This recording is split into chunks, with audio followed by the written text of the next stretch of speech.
তো টেক্কা first day first show দেখে চলে এসেছি।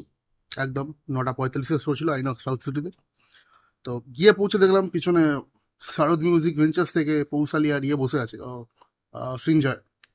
তো যাই হোক, টেক্কা দেখে চলে এসেছি ফার্স্ট ডে ফার্স্ট শো। কেমন লাগলো সেই এক্সপিরিয়েন্সটা শেয়ার করতে এসেছি আমি।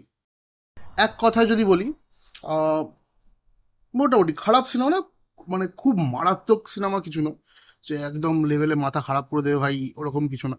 ঠিক আছে, আমি যা প্রেডিক্ট করেছিলাম সেই প্রেডিকশনেই একইভাবে চলেছে। তো আমি সেটা গিয়ে বলছি কথাটা। হ্যাঁ, যেটা বলছি, খুব মারাত্মক কিছু না, আবার খুব খারাপ বা ডিসেন্ট সিনেমা না, মিডলে। ডিসেন্ট আর খুব ভালোর থেকে মিডলে, মানে ভালো সিনেমা বলতে পারো, তুমি দেখতে পারো। আর ইভেন সব থেকে বড় কথা, এটা হস্টেজ থ্রিলার হলেও যে একবার দেখে তো বুঝে যাবে কি হয়েছে না হয়েছে, কি টুইস্ট অ্যান্ড টার্মস আছে, যা আছে না আছে, দেখে বুঝে যাবে। কিন্তু তারপরেও সিনেমাটা তুমি দেখতে পারো আরেকবার। ঠিক আছে, আরেকবার দেখা যেতে পারে, কোনো প্রবলেম নেই। তো চলে আসি সিনেমার দিকে। যদি সিনেমার বলি, 2 ঘন্টা 2.5 ঘন্টার কাছাকাছি সিনেমা। ঠিক আছে, কেমন লাগলো সিনেমাটা? মোটামুটি যেটা বললাম, ডিসেন্ট আর ভালো মিডলে। তবে ভাই, এখানে অ্যাক্টিং নিয়ে যদি কথা বলি, আমি অ্যাক্টিংয়ে নিয়ে যদি কথা বলতে আসি, ফার্স্টে বলবো আমি স্বস্তিকার ক্যারেক্টারটা। স্বস্তিকা ভালো অ্যাক্টার, আমরা সবাই জানি। আমার আশাই ছিল যে স্বস্তিকা ভালো কাজই করবে, কোনো প্রবলেম হবে না। রুক্মিণী এখানে সারপ্রাইজিংলি মানে ভালো করেছে, দেখে ভালো লাগলো আমার। হুম, হুম।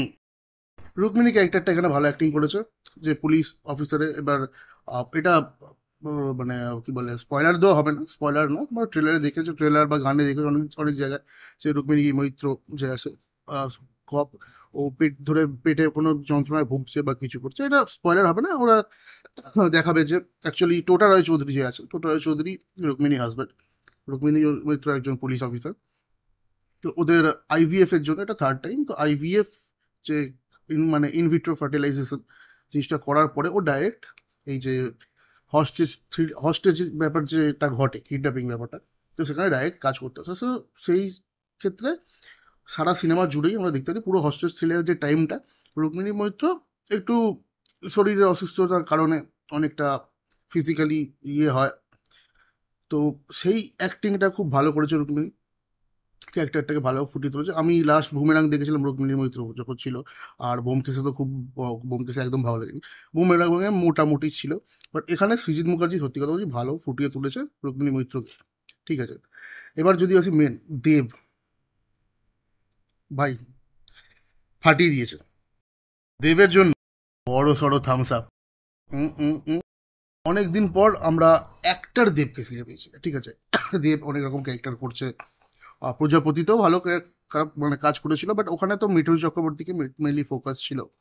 বা এর আগে যদি বাঘাযতীনও দেখো, বাঘাযতীন আমি পার্সোনালি আমার খুব একটা ভালো লাগেনি। বাকি রিভিউরা কি বলেছিল জানি না, বাট আমার পার্সোনালি বাঘাযতীন অতটা ভালো লাগেনি, অনেকটা বোরিং লেগেছিল। বাট এখানে দেবের পারফরমেন্স, যে ইকলাকে ক্যারেক্টারটা ও ফুটিয়ে তুলেছে ভাই, ভালো করে ফুটিয়ে তুলেছে। দেবের অ্যাক্টিং দেখে সত্যি মুগ্ধ। ঠিক আছে, দেবের যে এক্সপ্রেশন, ইমোশন, যে রাগের জায়গাগুলোতে।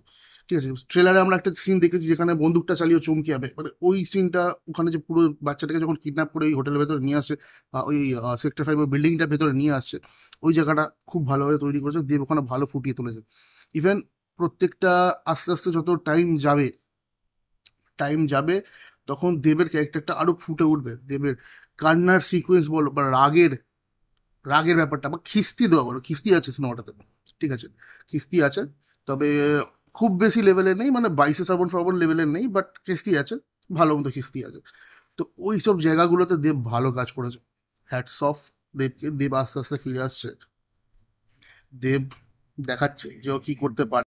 মানে তুমি ভাবো না, ওই যে টিজারটা খাদানে দেখলাম, একটা মাসি আফতারের টেক্কাতে একদম পুরো আলাদা, পুরো আলাদা। দেব ভালো কাজ করেছে। ভালো কাজ করতে থেকে বড় কথা আমার বলা উচিত যে সৃজিত মুখার্জি দেবকে সেই জিনিসটা ফুটিয়ে তুলেছে দেবের মধ্যে।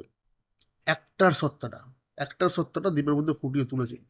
দেব খুব ভালো কাজ করেছে, যতক্ষণ স্ক্রিন টাইমে দেব আছে, দেবকে দেখে সত্যি মুগ্ধ, যে হ্যাঁ ভাই, কি করছে ছেলেটা, দারুণ। মানে দেব ভালো অ্যাক্টিং করেছে খুব। আচ্ছা, পরাণ বন্দ্যোপাধ্যায় এখানে আমরা যেটা ট্রেলার দেখে বুঝলাম একটা ইম্পর্টেন্ট ক্যারেক্টার আছে। আমি ওটা রিভিল করবো না, ওটা তো দেখেছো, ওর পলিটিশিয়ান, বাট ওটা একটা খুব বড় টুইস্ট আছে শেষের দিকে গিয়ে, যেখানে পরাণ বন্দ্যোপাধ্যায়ের ইয়েটা পাবে তোমরা। আচ্ছা, কৌশিক সেনের ক্যামিও আছে, কৌশিক সেনের একটা ভালো রোলে ক্যামিও আছে।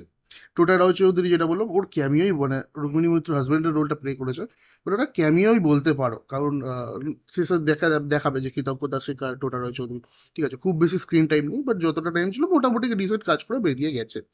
আরিয়ান, আরিয়ান একটা জার্নালিস্টের রোলটা প্লে করেছে, খুব ভালো কাজ করেছে। যে মেয়েটা বাঘা যতীনের আই থিঙ্ক বউ হয়েছিল, ওই মেয়েটার নামটা জানি না, আমি মনে নেই। ও ঠিক আছে, ভালো কাজ করেছে। আর নীল, জার্নালিস্ট, ঠিক আছে, নীল হারামি লেগেছে, হারামি লেগেছে, ভালো হারামি লেগেছে। আমরা হারামিগিরি একটা লিমিট থাকে।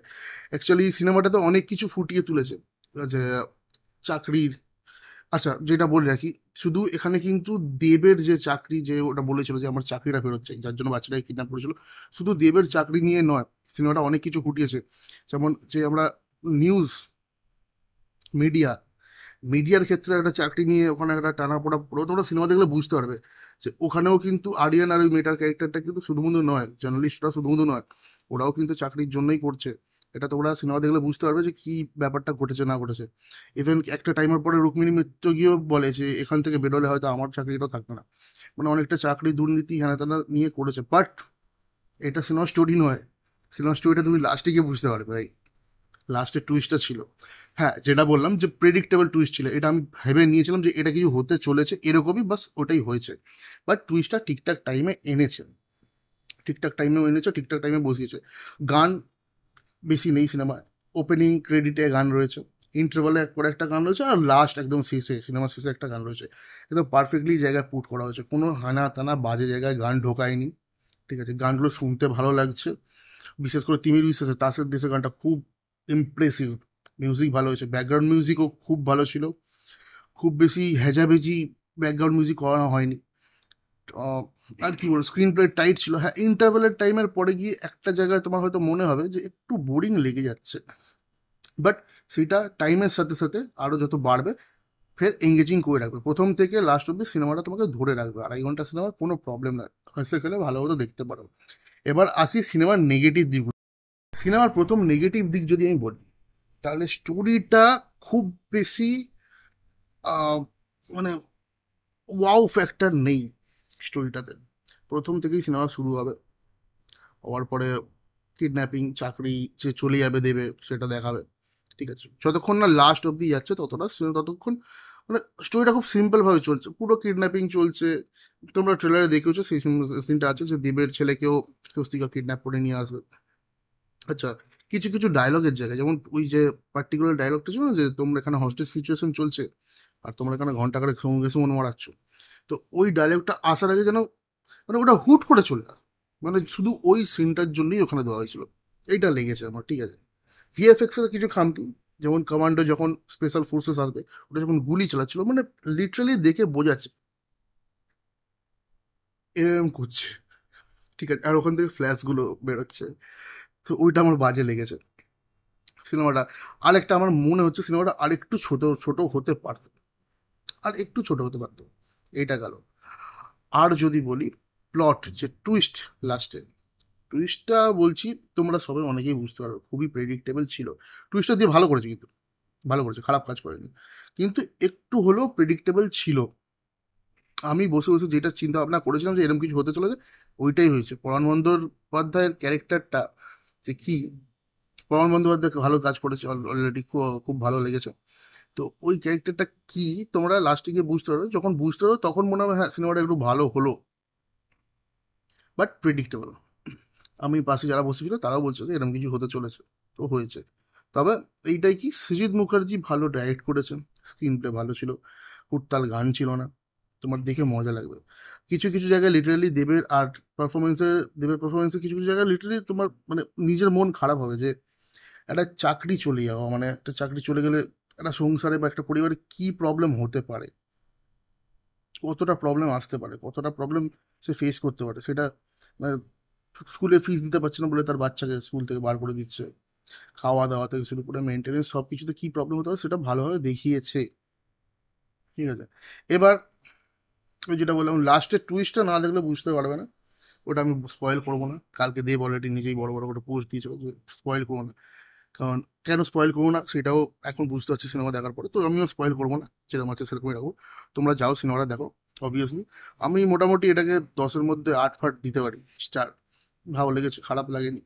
বাট ওই বললাম মারাত্মক কিছু না, ভালো, ভালো সিনেমা, খারাপ না। তো এইটা ছিল আমার টেক্কার রিভিউ। টেক্কার আমার যা নিয়ে যা মতামত ছিল সেটা দিয়ে দিয়েছি। খুব শিগগিরই বহুরূপী রিভিউ আনছি, দেখতে যাবো, বিকেলের শো আছে, সবে এলাম তো। তো তোমরা যারা নতুন আছো চ্যানেলটাকে সাবস্ক্রাইব করে দাও, বেল আইকনটাকে প্রেস করে দাও, কমেন্ট সেকশনে যারা দেখে ফেলেছো তারা জানাও যে কিরকম লাগলো টেক্কা। হুম, তোমরা গেছো নাকি যাবে? হুম, যাবে না? পুজো তো পড়ে গেছে ভাই, ছুটি পড়ে গেছে, যাবে না, গিয়ে দেখে আয় না, কি প্রবলেম।